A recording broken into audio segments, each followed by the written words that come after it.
Hello dear students. हम सभी जानते हैं कि पाकिस्तान के तीन परम दोस्त रहे हैं पहले, अज़रबैजान, टर्की और चाइना।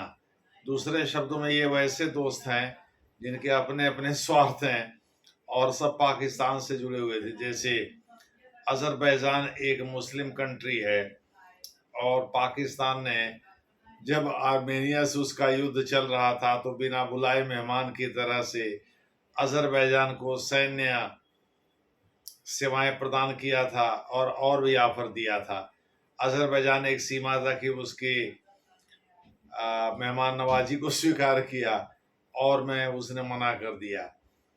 टर्की वो इस्लामिक कोऑपरेशन जो पहले कॉन्फ्रेंस के नाम से जाना जाता था, OIC, organisation of Islamic cooperation, जो पहले जाना जाता था कॉन्फ्रेंस के नाम से, उसका वह चीफ बनना चाहता। वह चाहता है सऊदी अरबिया को रिप्लेस कर दे। पहले तो सऊदी अरबिया भी पाकिस्तान को खूब सपोर्ट करता था, लेकिन हाल के दिनों में वह नरेंद्र मोदी की ओर झुका है, पैसे वाला देश है, इसलिए पहले पाकिस्तान उसकी बहुत तरफदारी करता था, लेकिन आजकल नहीं करता है। केवल सुन्नी मुस्लिम लैंड होने की वजह से नहीं, बल्कि इस वजह से सऊदी अरबिया भारी भरकम राशि जो है पाकिस्तान को दिया करता था। टर्की की वजह से पीओके में कई प्रोजेक्ट चल रहे हैं, खास करके नीलम घाटी में, गिलगिट बाल्टिस्तान एरिया में, जिसको नॉर्दर्न टेरिटरी के नाम से जाना जाता है। और टर्की ने अभी हाल में एक 5th जनरेशन फाइटर एयरक्राफ्ट का भी निर्माण किया है। ड्रोन मामले में टर्की बहुत आगे है। अनमैन्ड एरियल व्हीकल यूएवी के मामले में, जिसको हम लोग ड्रोन कहते हैं, टर्की जो है बहुत पहले से काफ़ी आगे है। दूसरे शब्दों में उसके ड्रोन जो हैं काफ़ी खतरनाक होते हैं। कुछ ड्रोन पाकिस्तान को दिया भी है। अब हम लोग ये समझते हैं कि जब अजरबैजान, टर्की और चाइना तीन जो हैं ऑल वेदर फ्रेंड की तरह से थे पाकिस्तान के, तो फिर अजरबैजान ने हाल ही में पाकिस्तान का साथ छोड़ क्यों दिया और भारत के साथ नज़दीकी क्यों बढ़ाने लगा? कारण ये है कि रशिया पहले रशियन फेडरेशन का ही हिस्सा हुआ करता था, आर्मेनिया, दूसरे शब्दों में पूर्व यूएसएसआर का ही हिस्सा हुआ करता था आर्मेनिया। तो आर्मेनिया जो है रूस के करीब रहा पहले, लेकिन रूस ने अभी हाल में एक ऑफर दिया था उसको, जो यूक्रेन के विरुद्ध था, लेकिन उसने नहीं माना। वो अपनी तटस्थता पर कायम रहा। अब तो वह एक सॉवरेन देश है, तो उसका कहना ये था भाई वह तटस्थ रहना चाहता है। तब से रूस उससे नाराज चल रहा है, तो रूस से किससे मानेगा? भारत के प्रधानमंत्री हो सकता है रूस को मना लें, और रूस अगर पाले में आ जाता है तो आर्मेनिया मजबूत हो जाएगा। आर्मेनिया और अजरबैजान के बीच लगातार झड़पें हो रही हैं। पिछले 3 साल में 2 बार सीरियस झड़पें हो चुकी हैं, जो कि जिनको हम ऑलमोस्ट युद्ध ही कह सकते हैं। लेकिन इसके बावजूद भी रूस देखता रहा इन सब चीज़ों को, किंतु आर्मेनिया की मदद के लिए नहीं आया। कहा जा रहा है इसमें आर्मेनिया का ज़्यादा नुकसान हुआ। पेजेश्कियान जो कि उसके प्रधानमंत्री हैं, उन्होंने इसे स्वीकार भी किया। लेकिन अगर रूस साथ आ जाता तो निश्चित रूप से अजरबैजान या उसकी राजधानी बाकू इतनी सक्रिय नहीं रह पाती।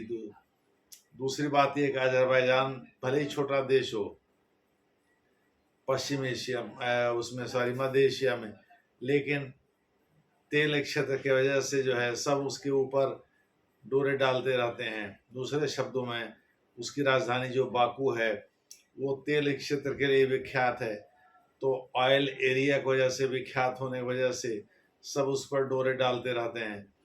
अभी हाल ही में उसने भारत से पीएम बढ़ाना शुरू कर दिए, जो कि पाकिस्तान के लिए किसी झटके से कम नहीं है। क्योंकि अगर मुस्लिम देश पाकिस्तान का साथ छोड़ते हैं तो इसका मतलब उनको भारत में कुछ दिखाई पड़ता है। वैसे पहलगाम की घटना एक जघन्य अमानवीय कृत्य है, जिस पर समूचा विश्व जो है वो एक है। बस केवल बदमाशी चीन कर रहा है, इधर इधर टर्की कर रहा है।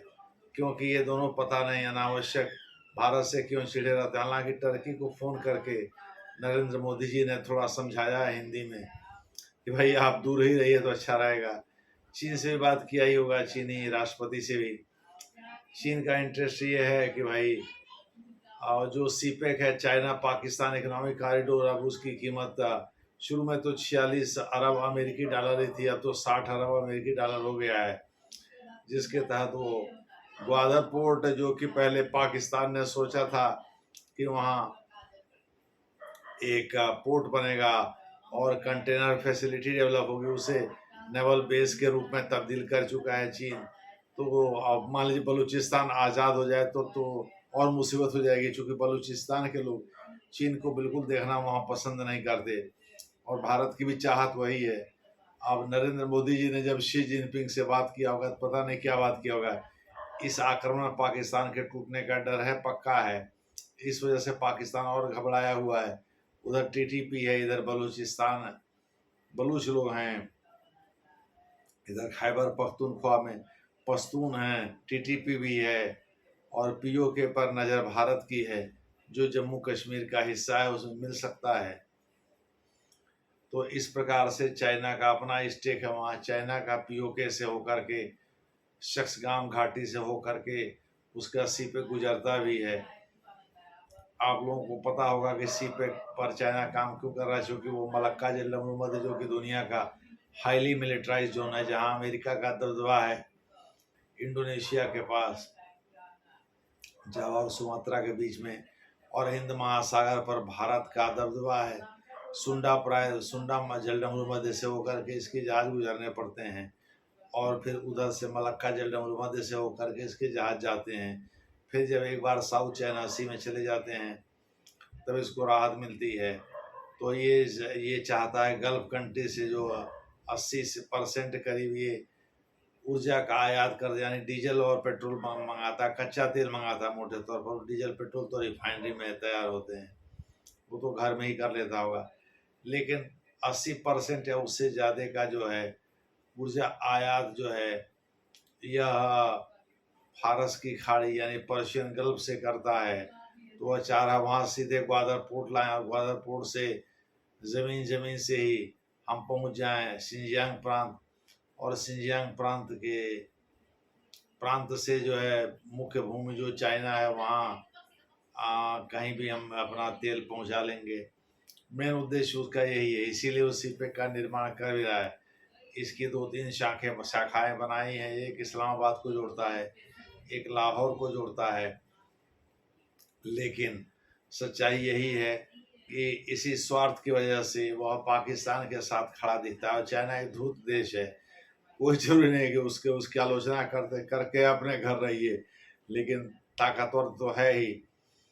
तो कहीं ऐसा ना हो भारत के लेने देने पड़ जाए, भारत के विरुद्ध वह खड़ा हो जाए, पाकिस्तान के साथ फुल फ्लेजेड आ जाए। इसलिए भारत देरी भी कर रहा है और सारे ऑप्शन कंसिडर कर रहा होगा। हाँ, अगर अमेरिका और रूस भारत के साथ, रूस और चीन के बीच संबंध मधुर हैं, रूस चीन को समझा भी सकता है कि भाई आपको कोई नुकसान नहीं होने देंगे।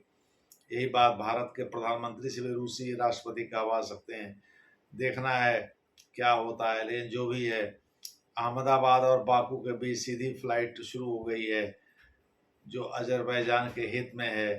क्योंकि सीधी फ्लाइट का मतलब कार्गो एयरक्राफ्ट या एयरप्लेन भी, एयरक्राफ्ट तो मतलब कि कार्गो एयरप्लेन भी एक जगह से दूसरी जगह आएंगे जाएंगे। और ऐसी दशा में बाकू से फ़ायदा भारत को होगा, भारत से फ़ायदा जो है बाकू यानी अजरबैजान को होगा। तो अहमदाबाद बाकू के बीच सीधी एयर फ्लाइट शुरू हो गई, जिससे पाकिस्तान को काफ़ी चिंता हो रही है भाई कैसे अजरबैजान भारत के पाले में चला गया। भाई फ्लाइट सेवा एक साथ करने का मतलब ही हुआ कि अजरबैजान भारत के पाले में है। अब देखना है आगे क्या होता है, जैसा होगा वैसा आपको बताया जाएगा। धन्यवाद। आपको अगर ये वीडियो पसंद आया तो आप इसे लाइक, सब्सक्राइब और शेयर ज़रूर करें। यह यूपीएससी के नज़रिए से बहुत ही इम्पोर्टेंट वीडियो सब बन रहे हैं, तो आप लोग इसे सब्सक्राइब भी किया करें, तभी मनोबल हाई रहता है। धन्यवाद।